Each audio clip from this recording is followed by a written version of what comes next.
ஆறுமுக கவசம் தன்னை ஸ்ரீ பஷ்யகார ராமானுஜர் அவதரித்த ஸ்ரீ பெரும்புதூரில் உடையவர் அருகினில் ஸ்ரீ பொன்னைய சிவசக்தி பாலனின் அருளால் சுகம் தரும் பேட்டின் முருகன் மகன் ரவிமுருகன் பகிர்ந்ததை காலையில் மாலையில் பாட பாட நலன்களை நல்கிடுவான்.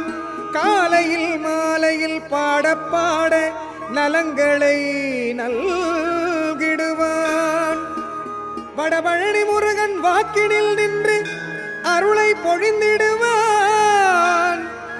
ராசி 12 நட்சத்திரம் 27 நன்மை அளித்திடுமே.